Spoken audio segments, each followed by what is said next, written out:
दी में आई चुड़ैल। पन्नपुर नाम के एक गांव में शादी चल रही होती है। वाह, मजा आ गया फूफा जी। शादी में क्या खाना बना है, बाराती तो उंगलियां चाटते रह जाएंगे। हाँ, तुमने सही कहा। पनीर की सब्जी का तो कोई जवाब ही नहीं। दूसरी तरफ पंडित जी फेरों की तैयारी कर रहे होते हैं कि तभी वहाँ एक चुड़ैल आ जाती है। अरे मर गया रे, ये चुड़ैल यहाँ क्या कर रही है? अरे दिवाकर जी, ये आपकी कौन सी रिश्तेदार है? अरे मुझे क्या पता, क्या भाग्यवान, कहीं ये तुम्हारे मायके से तो नहीं आई है।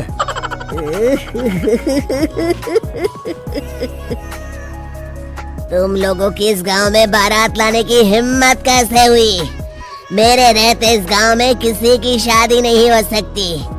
अब तुम लोग देखो मैं क्या करती हूँ। अरे मर गया रे, मैंने सुना है ये जबान की पक्की है। भागो रे भागो, वरना ये चुड़ैल किसी को नहीं छोड़ेगी। हाँ, तुम सही कहते हो मोहन भाई। यहाँ से भाग लेने में ही हम सबकी भलाई है।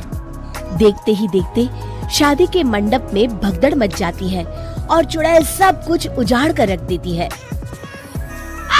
फिर एक दिन मोहन की शादी तय हो जाती है।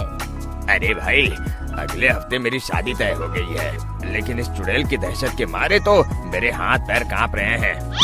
अरे मोहन, तुम्हारा दिमाग तो खराब नहीं हो गया? तुम अपने साथ साथ हम सब गांव वालों को भी बलि का बकरा बनाना चाहते हो?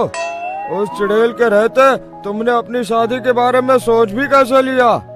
देखो गोपाल, डर तो मुझे भी लग रहा है, लेकिन उस चुड़ैल के डर से मैं जिंदगी भर कुंवारा तो नहीं रह सकता।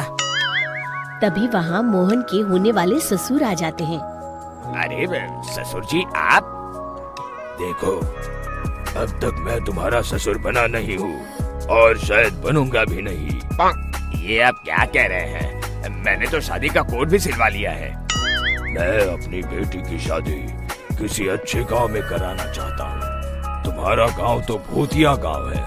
मैं तो क्या, अब तो कोई भी अपनी लड़की इस गांव वालों को नहीं देगा। इस तरह चुड़ैल के डर से उस गांव में किसी की भी शादी नहीं हो पाती। फिर एक दिन गांव के जमींदार अपनी बेटी की शादी करने का विचार करते हैं, लेकिन चुड़ैल के डर से उनकी भी हिम्मत जवाब दे देती है। अगर मेरी बेटी की शादी तय समय से नहीं हुई तो मेरी नाक कट जाएगी। मुझे कुछ करना ही होगा। एक सलाहकार के कहने पर जमींदार काशी से एक बहुत ही नामी तांत्रिक को अपने घर बुलवाते हैं, जो भूत चुड़ैल को पकड़ने में माहिर माना जाता था। जमींदार साहब, आप चिंता मत करिए। इस गांव की सीमा में प्रवेश करते ही मुझे उस चुड़ैल के बारे में सब पता चल गया था। आप उसे जल्दी से जल्दी कैद कर लीजिए ताकि मैं अपनी बेटी की शादी कर सकूं। जब वो चुड़ैल एक इंसान थी, तब ठीक उसकी शादी करने वाले दिन ही उसकी और उसके होने वाले पति की एक दुर्घटना में मौत हो गई थी। उसका होने वाला पति आज भी भूत बनकर जंगल में भटकता है। इसलिए जब तक चुड़ैल की शादी नहीं हो जाएगी, वो किसी और की भी शादी नहीं होने देगी। ये आप क्या कह रहे हैं?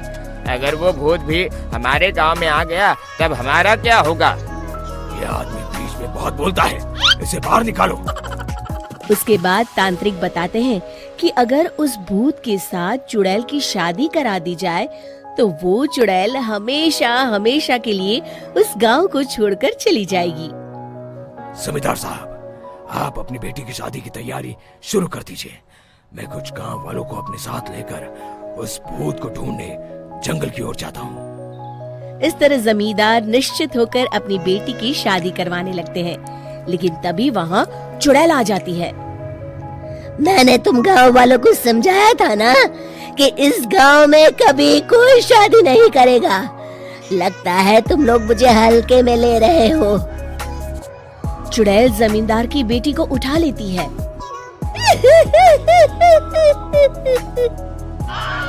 अब देखती हूँ बिना दुल्हन के तुम लोग शादी कैसे करोगे। मैं इसे अपने साथ ले जा रही हूँ। छोड़ मुझे, पिताजी अरे कोई मेरी बेटी को बचाओ।